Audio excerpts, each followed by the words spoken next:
Hello बच्चों, welcome once again. कक्षा पहली में आपका एक बार फिर से स्वागत है। बच्चों, अगर आप घर पर बैठे बैठे बोर हो रहे हैं तो आपको मिलने के लिए कोई दोस्त आया है और इस दोस्त का नाम है बच्चों सोहम। और सोहम के पास बच्चों एक बॉल भी है। तो ये इसलिए मैं आपको दिखा रही हूँ बच्चों, क्योंकि हमारा जो नेक्स्ट लेसन है उसका नाम है सोहम बॉल। ये एक बहुत ही छोटी सी प्यारी सी स्टोरी है जो सोहम के साथ में घटी हुई है। तो चलिए देखते हैं कि सोहम और बॉल से जुड़ी हुई कौन सी स्टोरी आज हम लोग पढ़ने वाले हैं। तो बच्चों, ये रहा आपका लेसन नंबर 9 जिसका नाम है सोहम्स बॉल। ये है सोहम और ये है उसकी बॉल जिससे रिलेटेड की स्टोरी आज हम लोग पढ़ने वाले हैं। तो देखते हैं बच्चों लेसन क्या है। सबसे पहले मैं आपकी उसको एक बार रीडिंग करा देती हूँ और उसके साथ साथ मैं आपको इसकी मीनिंग भी बताती हूँ बच्चों। Soham and Sam are playing football. ये है सोहम और ये है सैम और ये दोनों खेल रहे हैं football. Sam kicks the ball. Sam ने बॉल को किक किया। It goes into Mister Manes garden. और जो फुटबॉल है बच्चों वो मिस्टर माने जो हैं एक पड़ोसी उनके गार्डन में बॉल चली जाती है। नेक्स्ट है पैराग्राफ है बच्चों। Sam ask for the ball. Sam जो है बॉल के लिए पूछता है, excuse me, may I have the ball please. उन्होंने मिस्टर माने से कहा कि मिस्टर माने सर, क्या मैं अपनी बॉल वापस ले सकता हूँ? तो मिस्टर माने ने रिप्लाई दिया, श्योर, हियर इट इज। उन्होंने कहा, जरूर, ये रही आपकी फुटबॉल।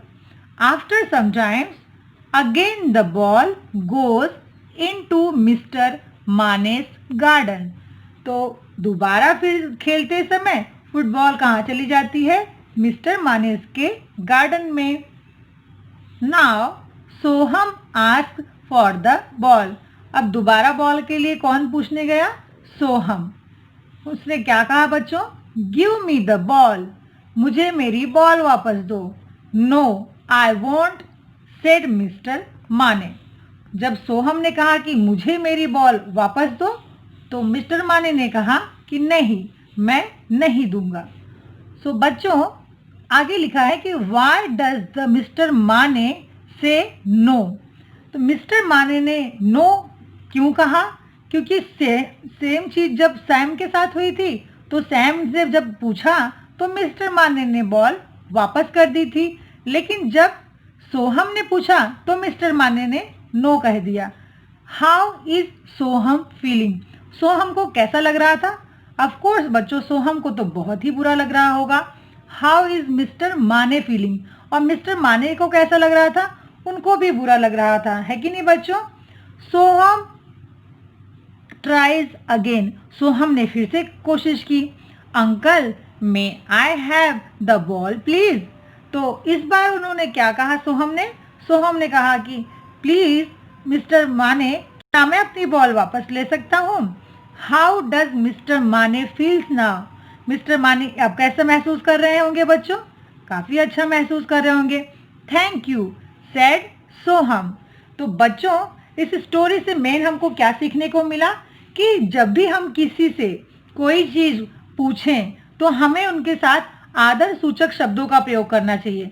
तो आदर सूचक शब्द कौन कौन से होते हैं बच्चों? आइए देख लेते हैं। बच्चों देखिए इस पिक्चर में क्या लिखा हुआ है, एक बार इस पर ध्यान से पढ़ते हैं। Can you give me a pencil? ये लड़की इस लड़के से कह रही है कि क्या आप मुझे पेंसिल दे सकते हैं? Sure, here it is. और उसने वापस पेंसिल देते हुए कहा कि जरूर, ये रही यहाँ पर। फिर लड़की ने क्या कहा बच्चों? Thank you. और जब लड़की ने थैंक यू बोला तो लड़के ने कहा बच्चों वेलकम। और जब किसी को छींक आ जाती है या खांसी आती है तो मुंह पर रुमाल रखकर कहते हैं बच्चों एक्सक्यूज मी। और जब किसी के पैर पे कोई चोट आ जाए या किसी को धक्का लग जाए तो उसे कहते हैं बच्चों आई एम सॉरी। और सामने वाला आपको रिप्लाई दे देता है बच्चों इट्स ओके। तो बच्चों, ये 4 मैजिक वर्ड्स बहुत ही इंपॉर्टेंट होते हैं लाइफ में और आपको भी इन्हें ध्यान से सीखना चाहिए।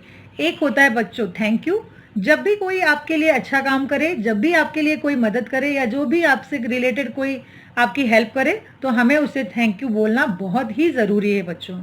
और अगर आपको सामने वाला थैंक यू कहता है तो आप रिप्लाई में कहेंगे बच्चों वेलकम। कि आपका स्वागत है। और नेक्स्ट है बच्चों एक्सक्यूज मी। अगर आपको किसी से कोई काम है, आपको किसी से कोई मिन्नत करनी है, आपको कोई उससे निवेदन करना है, तो आप उसे कहेंगे एक्सक्यूज मी। और अगर आपके द्वारा किसी को कोई नुकसान पहुंचता है या चोट लग जाती है, तो आप उसे कहेंगे बच्चों सॉरी। तो ये 4 वर्ड्स को जो बच्चों मैजिक वर्ड्स कहे जाते हैं, इससे सामने वाले को हमेशा अच्छा महसूस होता है। अगर आप किसी से कहें कि गिव मी अ पेन, और अगर आप उससे वही चीज़ कहें कि please give me a pen, तो बच्चों please give me a pen ज़्यादा अच्छा लगेगा और वो आपको खुशी खुशी में वो पेन दे देगा। तो इसलिए बच्चों ये मैजिक वर्ड्स को ध्यान देना है, और इस लेसन से रिलेटेड जो भी और भी मैजिक वर्ड्स आपको समझ में आते हैं वो आपको आपकी नोटबुक में जरूर लिखना है। तो बच्चों जो लेसन हमने अभी पढ़ा, आइए उसके कुछ हार्ड वर्ड्स की मीनिंग पढ़ लेते हैं। हमने पढ़ा बच्चों PLAY प्ले। प्ले मतलब होता है बच्चों खेलना। उसके बाद GARDEN गार्डन। गार्डन मतलब होता है बच्चों बगीचा। ASK ask. आस्क मतलब होता है बच्चों पूछना। PLEASE please. प्लीज मतलब होता है बच्चों कृपया। जब हम कभी किसी से रिक्वेस्ट करते हैं तो हम उन्हें ये शब्द बोलते हैं कि प्लीज। SURE sure. श्योर मतलब बच्चों जरूर। AFTER after. आफ्टर मतलब बच्चों बाद में। AGAIN again. अगेन मतलब बच्चों फिर से। GIVE give. गिव मतलब बच्चों देना। FEEL feel. फील मतलब बच्चों महसूस करना। TRY try. ट्राई मतलब कोशिश।